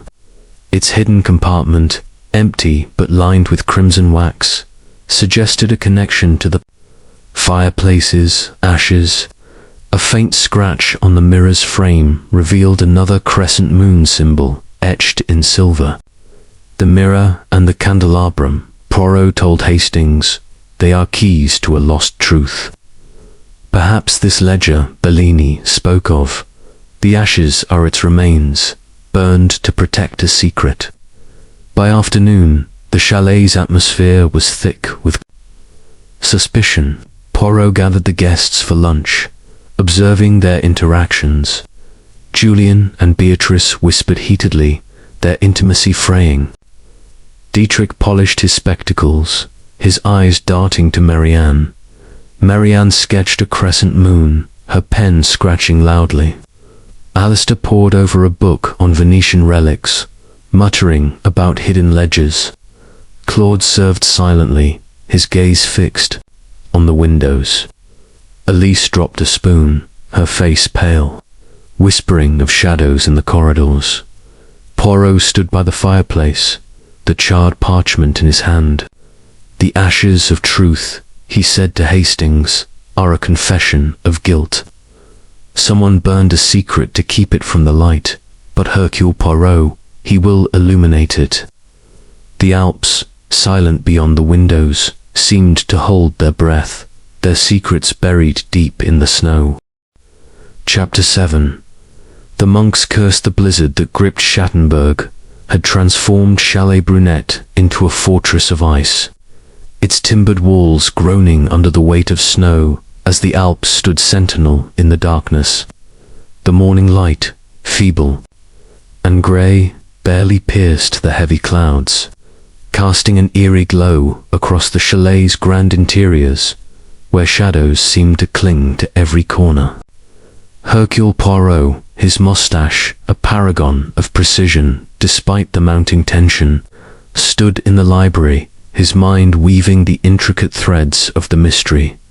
The threatening note slipped under Madame Genevieve Lehoque's door, the displaced Janus statuette with its smudge of ash, the stolen Venetian candelabrum marked by crimson wax, the whispers in the attic accompanied by the Umbrae Veritatis parchment, the locked study with its tampered lock and Venetian mirror, the shadowy attack on Alistair Gray marked by a crescent moon wax seal, and the charred ashes in the fireplace's hidden compartment, revealing a Verita nascosta fragment and a Venetian glass bead.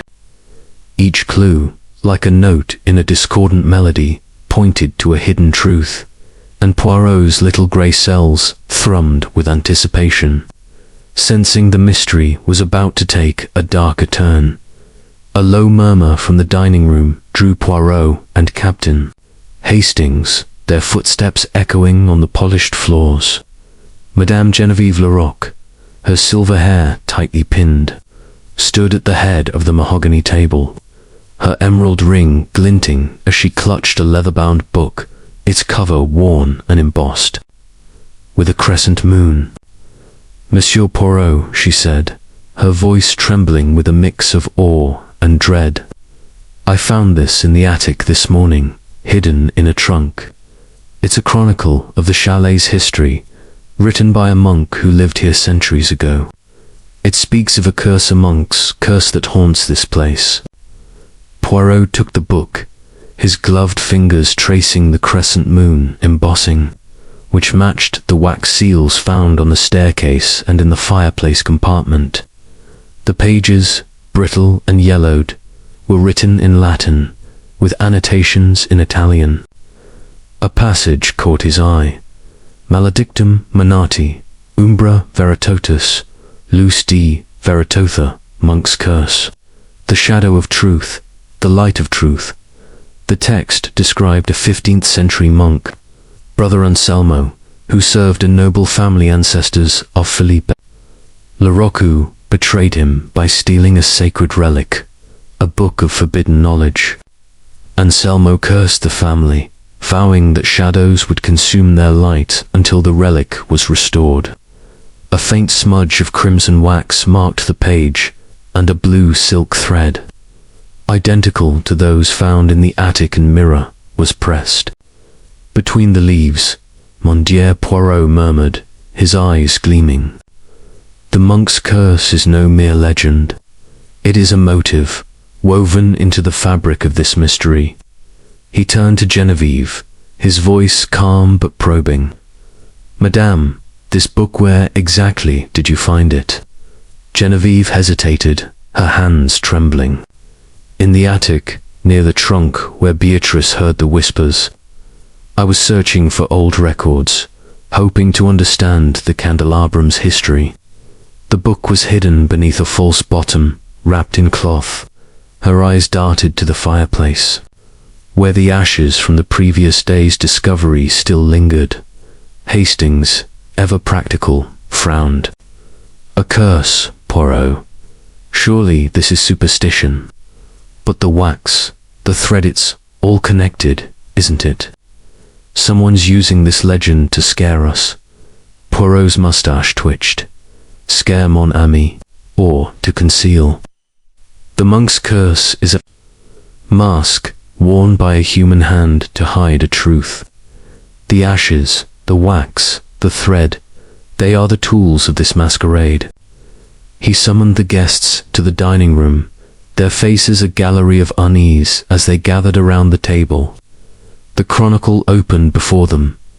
Julien Moreau, the playwright, lit a cigarette, his dark eyes restless. "A monk's curse. This is straight out of one of my plays, dramatic, but absurd. Someone's playing a prank."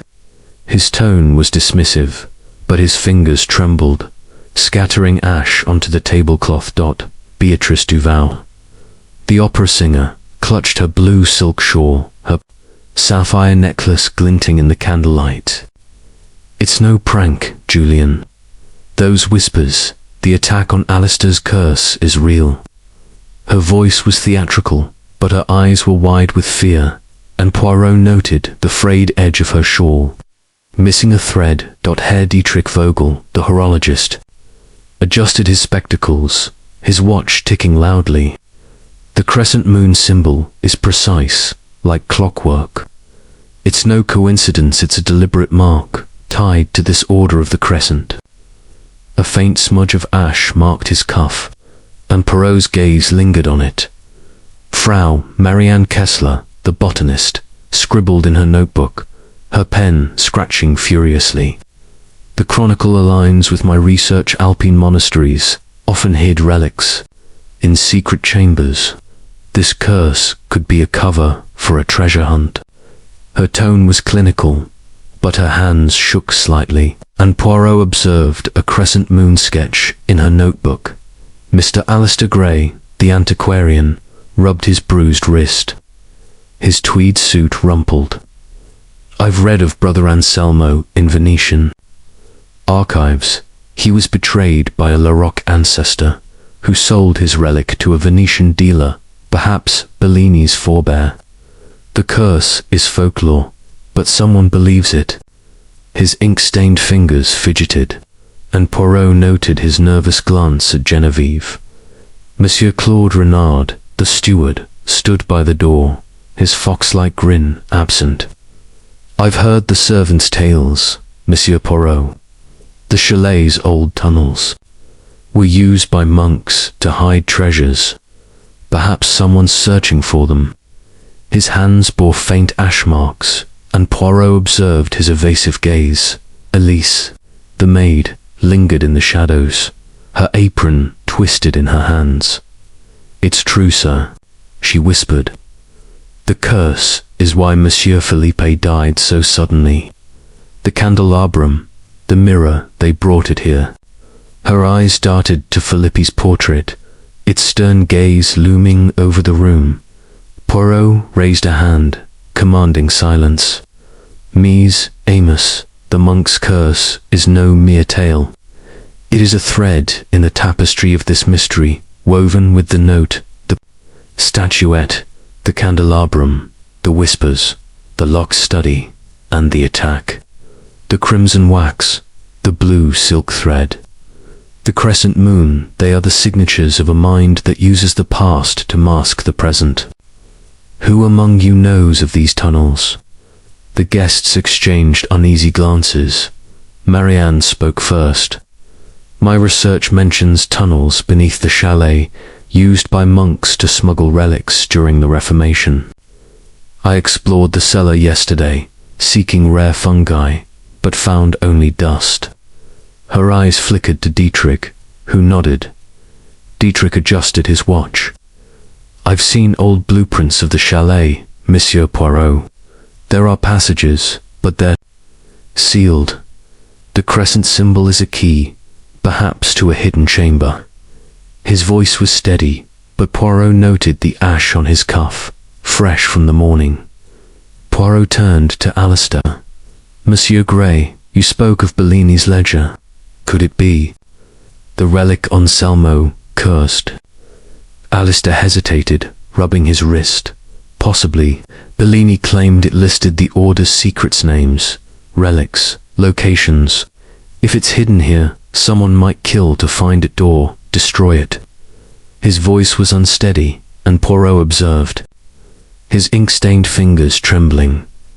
Poirot examined the chronicle further, finding a map sketched on its final page, depicting the chalet's foundation with a crescent moon marking a cellar entrance. He led Hastings to the cellar, a dank maze of stone walls and wooden crates. A loose flagstone, marked with a faint crescent moon, revealed a narrow tunnel, its walls lined with crimson wax residue and a single blue silk thread. "The monks curse lives," Poirot said, "but it is wielded by a modern hand." He questioned the guests again, privately. Julian admitted to researching Alpine legends for his play, but denied entering the cellar. Beatrice confessed to exploring the chalet's passages, drawn by the mirror's legend, but swore she saw no tunnels. Dietrich revealed knowledge of medieval mechanisms, but claimed he avoided the cellar. Marianne admitted to finding the chronicle in the attic, but said she left it for Geneviève. Claude claimed he was cleaning the kitchen, but his ash-stained hands suggested otherwise. Elise, tearful, spoke of hearing whispers in the cellar, like the monk's voice. By evening, the chalet's atmosphere was electric with suspicion. Poirot gathered the guests for dinner, observing their interactions. Julian and Beatrice whispered heatedly, their intimacy fraying. Dietrich polished his spectacles, his eyes darting to Marianne. Marianne sketched a tunnel map, her pen scratching loudly. Alistair pored over a book on Venetian societies, muttering about lost relics. Claude served silently, his gaze fixed on the windows. Elise dropped a glass, her face pale, whispering of shadows in the corridors. Poirot stood by the fireplace, the chronicle in his hand. "The monk's curse," he said to Hastings, "is a veil, hiding a truth that someone fears. The ashes, the wax, the thread, they point to a relic, perhaps Bellini's ledger, hidden in this chalet. But Hercule Poirot, he will find it." The Alps, silent beyond the windows, seemed to watch, their secrets buried deep in the snow. Chapter 8.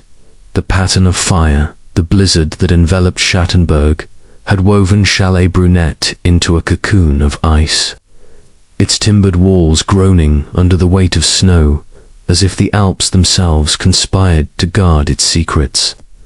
The afternoon light, pale and strained, filtered through the frosted windows, casting a ghostly glow across the chalet's opulent interiors, where shadows seemed to flicker with intent. Hercule Poirot, his moustache a pristine arc despite the escalating tension, stood in the grand dining room, his mind a tapestry of clues. The threatening note slipped under Madame Genevieve Lehoque's door, the displaced Janus statuette with its smudge of ash, the stolen Venetian candelabrum marked by crimson wax, the eerie whispers in the attic with the umbra veritatis parchment, the locked study with its tampered lock and Venetian mirror, the shadowy attack on Alistair Gray marked by a crescent moon wax seal, the charred ashes in the fireplace's hidden compartment with the Veretta Nascosta fragment and Venetian glass bead, and the ancient chronicle revealing the monk's curse tied to a betrayed relic. Each clue, like a spark in a darkened room, pointed to a pattern, and Poirot's little grey cells burned with the certainty that the mystery's heart was near. A sudden commotion from the library drew Poirot and Captain Hastings, their footsteps, hastening across the polished floors. Madame Genevieve Leroque stood by the massive stone fireplace, her silver hair dishevelled, her burgundy gown dusted with soot. Her emerald ring glinted as she clutched a small iron box, its surface scorched, and etched with a crescent moon. "Monsieur Poirot," she exclaimed, her voice trembling with urgency, "I found this hidden in the library's chimney, behind a loose brick. It was warm, as if recently touched by fire, and it smells of ash. Look inside, it's disturbing." Poirot, his eyes gleaming, took the box with gloved hands, noting its weight and the faint trace of crimson wax sealing its lid. He pried it open, revealing a collection of singed papers, their edges blackened but legible.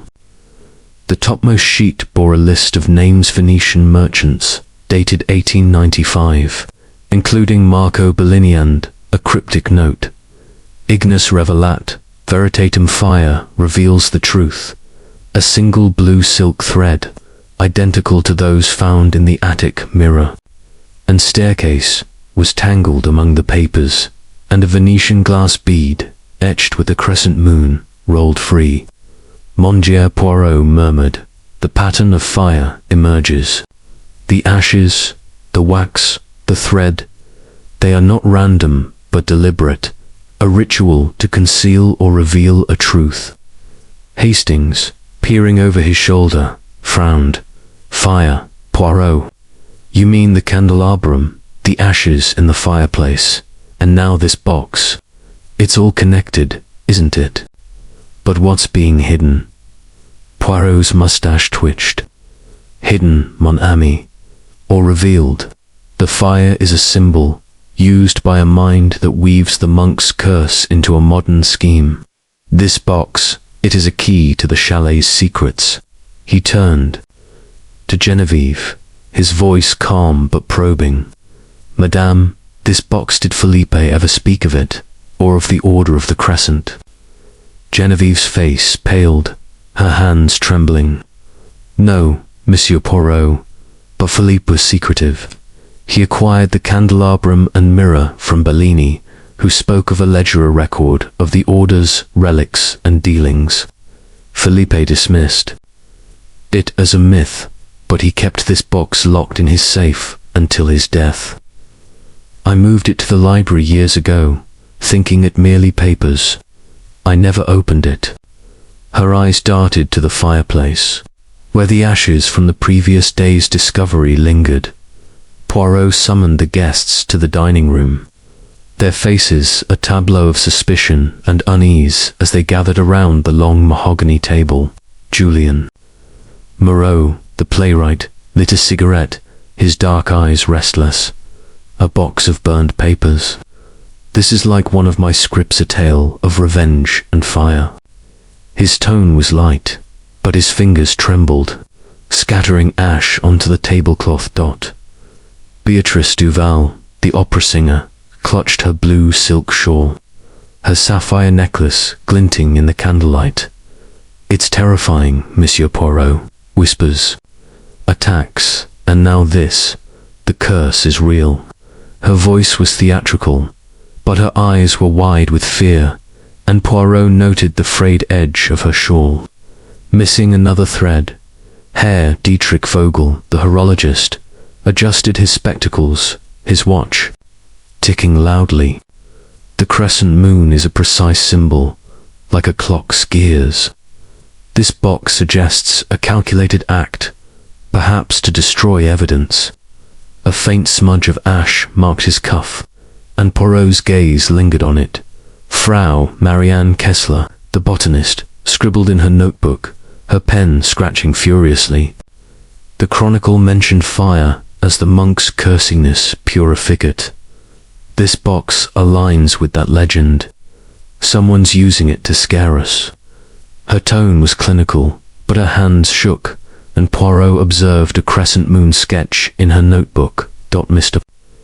Alistair Gray, the antiquarian, rubbed his bruised wrist, his tweed suit rumpled. "I've seen such boxes in Venetian archives, used by the order to hide sensitive documents. Bellini was obsessed with their secrets. Perhaps someone's after the ledger." His ink-stained fingers fidgeted, and Poirot noted his nervous glance.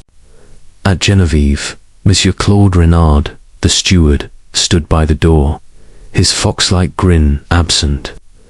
"I cleaned the library fireplace, Monsieur Poirot, but I never saw that box. The chalet's tunnels could hide anything." His hands bore faint ash marks, and Poirot observed his evasive gaze. Elise, the maid, lingered in the shadows, her apron twisted in her hands. "It's the monk's curse, sir," she whispered. "The fire, it's his vengeance for Monsieur Felipe's greed." Her eyes darted to Felipe's portrait, its stern gaze looming over the room. Poirot raised a hand, commanding silence. "Mies, Amos, the pattern of fire is clear. The candelabram's theft, the whispers, the locked study, the attack, the ashes, and now this box, they are linked by fire, a symbol of destruction and revelation. The crimson wax, the blue silk thread, the crescent moon, they are the signatures of a mind that uses the monk's curse to conceal a modern motive. Who among you knows of this ledger?" The guests exchanged uneasy glances. Alistair spoke first. "Bellini mentioned a ledger to Felipe, a record of the order's relics, including a map to a hidden vault. He said it was dangerous, but Felipe laughed it off." His voice was unsteady, and Poirot noted his trembling hands. Poirot examined the box further, finding a second clue, a singed key, small and ornate, etched with a crescent moon. "This key," he said to Hastings, "it is Venetian, like the bead and candelabram's prisms. It unlocks something hidden, perhaps the ledger, perhaps the vault." He pocketed the key, his mind tracing the pattern, the note, the statuette, the candelabrum, the whispers, the locked study, the attack, the ashes, and now the box. He led Hastings to the cellar, Following the tunnel map from the chronicle, the narrow passage, lined with crimson wax residue and blue silk threads, led to a sealed door, its lock matching the key's design.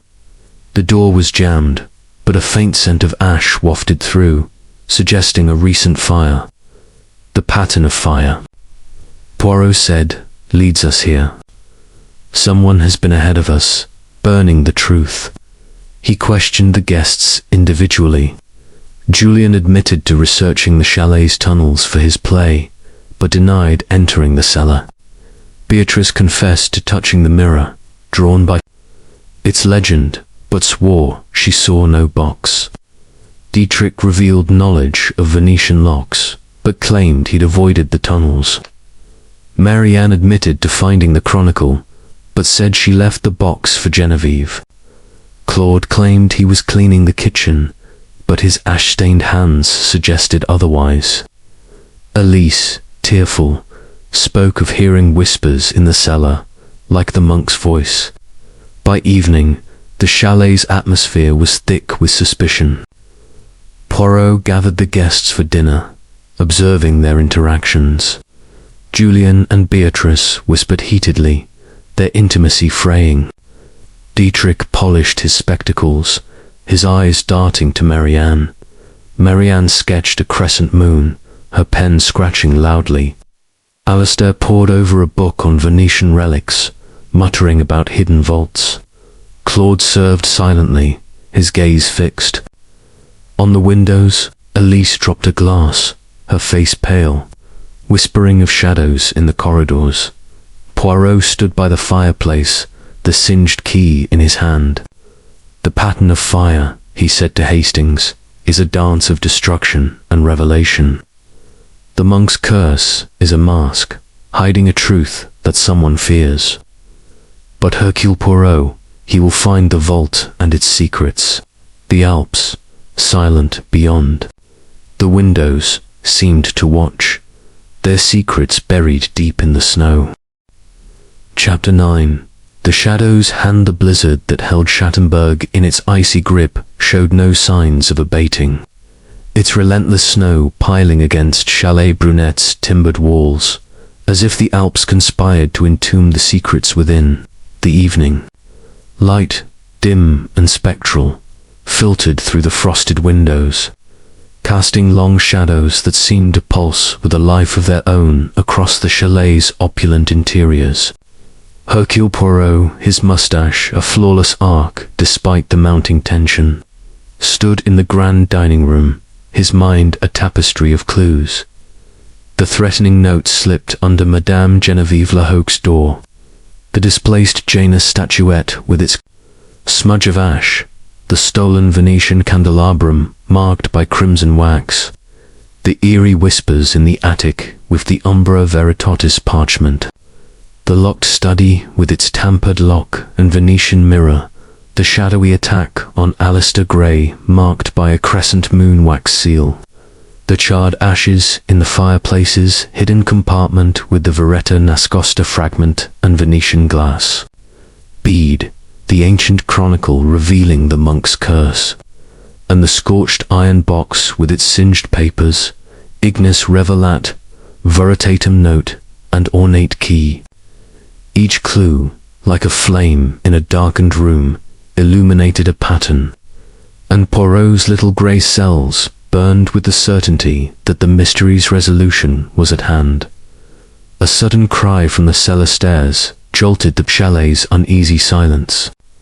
Poirot, with Captain Hastings at his heels, hurried toward the sound, their footsteps echoing on the polished floors. Monsieur Claude Renard, the steward, stood at the base of the narrow stone staircase, his fox-like grin replaced by a grimace of pain. His hand clutched his shoulder, where a shallow cut bled through his jacket, and a small dagger, its hilt etched with a crescent moon, lay on the floor nearby. It was a shadow. Claude gasped, his voice trembling. A cloaked figure. Silence struck me as I checked the cellar door. It vanished into the tunnels. Poirot knelt beside the dagger, his gloved fingers tracing its crescent moon etching, which matched the wax seals and the chronicle's embossing. A faint smudge of ash marked the blade, and a single blue silk thread clung to its hilt, identical to those found in the attic, mirror, staircase, and fireplace. "Mon Dieu," Poirot murmured, his eyes gleaming. The shadow's hand strikes again, but it leaves its mark. This is no phantom, but a human, desperate to protect a secret. He examined Claude's wound, shallow but deliberate, suggesting a warning rather than an intent to kill. Hastings, helping Claude to a chair in the dining room, frowned. "Good Lord, Poirot, this is getting out of hand. First Alistair, now Claude. The shadow's targeting everyone. What's it after?" Poirot's mustache twitched. "What, mon ami, the truth. The shadow's hand moves to silence those who draw near the ledger, the relic of the monk's curse, hidden by Bellini's order of the crescent. The pattern of fire, the wax, the thread, they lead to one mind." He summoned the household, their faces a gallery of fear and suspicion as they gathered around the mahogany table. The dagger placed before them like an accusation. Madame Geneviève Larocque, her silver hair tightly pinned, clutched her burgundy shawl, her emerald ring glinting. In the candlelight, "An attack in my home, Monsieur Poirot. This is beyond endurance. Who dares bring violence to my chalet?" Her voice trembled, but her eyes darted to Claude as if questioning his role. Julien Moreau, the playwright, lit a cigarette, his dark eyes restless. "A dagger. This is like one of my tragedies, too theatrical to be real. Claude, are you sure you didn't stage this for attention?" His tone was mocking, but his fingers trembled, scattering ash onto the tablecloth. Beatrice Duval, the opera singer, clutched her blue silk shawl, her sapphire necklace glinting. Staged Julien, how cruel. I saw Claude stagger in his hurt. This curse is real, and it's hunting us. Her voice was theatrical, but her eyes were wide with fear, and Poirot noted another frayed thread missing from her shawl. Hair. Dietrich Vogel, the horologist, adjusted his spectacles, his watch ticking loudly. The dagger's crescent moon is precise, like a clock's mechanism. It's a deliberate act, meant to warn or distract. A faint smudge of ash marked his cuff, and Poirot's gaze lingered on it. Frau Marianne Kessler, the botanist, scribbled in her notebook, her pen scratching furiously. The chronicle mentioned daggers used by the order to protect their secrets. This attack fits their methods. Her tone was clinical, but her hands shook. And Poirot observed a crescent moon sketch in her notebook. Mr. Alistair Gray, the antiquarian, rubbed his bruised wrist. His tweed suit rumpled. "I've seen such daggers in Venetian collections, ceremonial, but sharp. Bellini's family used them in rituals. Someone's reviving their ways." His ink-stained fingers fidgeted, and Poirot noted his nervous glance at Geneviève Elise. The maid lingered in the shadows, her apron twisted in her hands. "It's the monk's curse, sir," she whispered. "The Shadowit's brother, Anselmo's vengeance for Monsieur Philippe's greed." Her eyes darted to Philippe's portrait, its stern gaze looming over the room. Poirot raised a hand, commanding silence. "Mies Amos, the shadow's hand is revealed. The note, the statuette, the candelabrum, the whispers, the locked study, the attack on Monsieur Gray, the ashes, the box, and now this dagger, they are the work of one mind, using the monk's curse as a mask. The crimson wax, the blue silk thread, the crescent moon, they point to a truth hidden in Bellini's ledger, a relic of the Order of the Crescent. I, Hercule Poirot, will name the shadow. He paced before the fireplace, the dagger in his hand. The pattern of fierigness, revelet veritatimis, a ritual of concealment and revelation. The shadow's hand has struck to protect a secret, but it has grown careless. The blue silk thread, found in every incident, points to one among us. His eyes swept the room, settling on Beatrice Duval. Mademoiselle Duval, your shawl sheds its threads too freely. Beatrice gasped, her hand clutching her shawl. Me, Monsieur Poirot, that's absurd. I'm no shadow, I'm a victim. I heard the whispers, I saw the mirror's strangeness. Her voice was shrill, but her eyes darted to Julian, seeking support. Poirot continued, his voice calm but relentless. You, mademoiselle, were in the attic when the whispers were heard. You touched the mirror, drawn by its legend. Your shawl's threads mark every scene: the attic, the staircase, the fireplace, the dagger. But you are not alone. The shadow's hand is guided by another, one with knowledge of the chalet's secrets. He turned to Claude Renard. Monsieur Renard, your hands bear ash, your movements betray unease. You knew of the tunnels, the fireplace compartment, the Chronicle's hiding place. You served Philippe Larocque, and you know of Bellini's Ligora record of debts and betrayals that could ruin a family. You struck Monsieur Gray to silence his inquiries, and now you wound yourself to deflect suspicion. Claude's face paled, his fox-like grin gone. You're mad, Poirot. I'm loyal to Madame Larocque. I was attacked. His voice cracked, and Poirot noted the sweat on his brow. Poirot held up the dagger. This wound, it is shallow a performance, not a murder. The ash on your hands, the wax in the tunnels, you have been searching for the ledger, to destroy or claim it. But you needed an accomplice, one with access to the household's heart. His gaze returned to Beatrice. Mademoiselle, you and Monsieur Renard conspired, driven by greed or fear, to find Bellini's ledger before it exposed a truth tied to Philippe's dealings. Beatrice sobbed, collapsing into a chair. I didn't mean harm, Claude said. The ledger could make us rich names, secrets, relics worth a fortune. I only helped him search. Her confession spilled out, and Claude's shoulders slumped. His silence an admission. Genevieve gasped, her hand to her heart. Claude, after all these years. And Beatrice, you betrayed my trust. Her voice broke, and Poirot patted her hand gently. Julian, Dietrich, Marianne, and Alistair stared, their faces a mix of shock and relief. Poirot continued, the ledger, it is hidden in the vault, accessible by the key from the box. The monk's curse was a fiction, used to mask your greed, but the shadow's hand is caught. He led the group to the cellar, using the singed key to unlock the sealed door from the tunnel. Inside was a small vault, containing a leather-bound ledger, its pages listing the order's relics and Philippe's debts to Bellini. The truth, Poirot said, is revealed by fire, but preserved by reason. Chapter 10. The light of reason, the blizzard that had imprisoned Schattenberg in a shroud of ice, began to wane.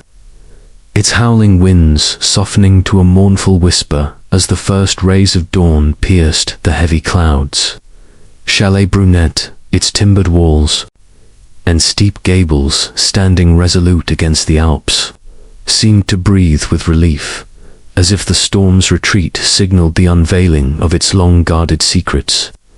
Hercule Poirot, his moustache a flawless arc of precision despite the weight of the mystery, stood in the grand drawing-room, its crystal chandelier casting prisms of light across the velvet drapes and Persian rugs, his mind a tapestry of meticulously woven clues, hummed with clarity. The threatening note slipped under Madame Genevieve Larocque's door.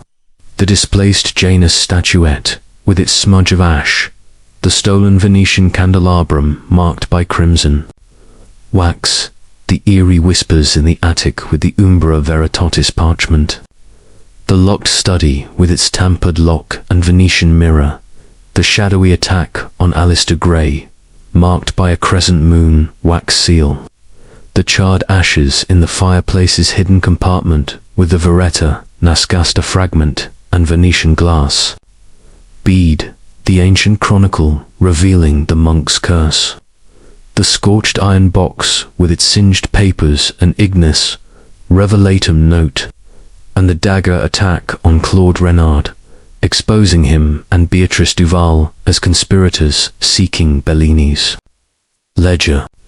The ledger, now in Poirot's possession, lay on the mahogany table before him.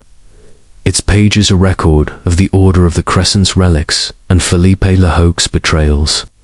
Yet, Poirot's little grey cells sensed one final twist of shadow, yet to be illuminated by the light of reason. The household gathered in the drawing room, their faces a gallery of tension, relief, and lingering suspicion. Madame Geneviève Larocque, her silver hair pinned tightly, stood by the fireplace, her emerald ring glinting as she clutched her burgundy shawl. Julien Moreau, the playwright, leaned against a bookcase, his cigarette unlit, his dark eyes restless.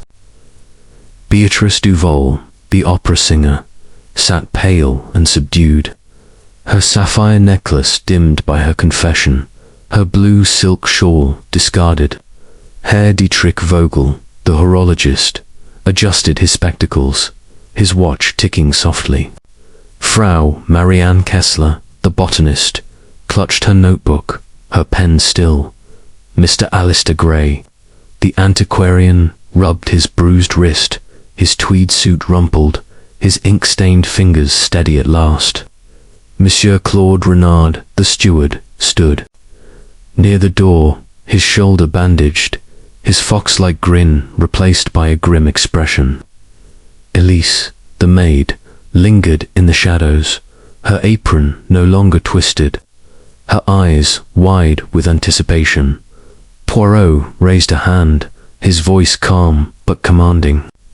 Mies Amos, the shadows over Chalet Brunet have been many, but the light of reason now reveals the truth. The threatening note, the stolen candelabrum, the whispers, the locked study, the attack on Monsieur Gray, the ashes, the box, the dagger, they were threads in a tapestry of deception, woven by a hand that sought to hide a secret. Monsieur Renard and Mademoiselle Duval, you confessed to seeking Bellini's ledger, driven by greed for its secrets. But the pattern of fire, it tells a deeper story, one of betrayal, not just of Felipe Larocque, but within this very room. Beatrice gasped, her hand to her mouth. Monsieur Poirot, I've told you everything. Claude and I searched for the ledger, yes, but we meant no harm. Her voice trembled, but Poirot's gaze was unrelenting. Claude, his face pale, nodded. It's true, monsieur. We wanted the ledger's secrets, names, relics, wealth, but the attacks, the fire that wasn't us. His voice cracked, and Poirot noted the sweat on his brow. Poirot paced before the fireplace, the ledger in his hand.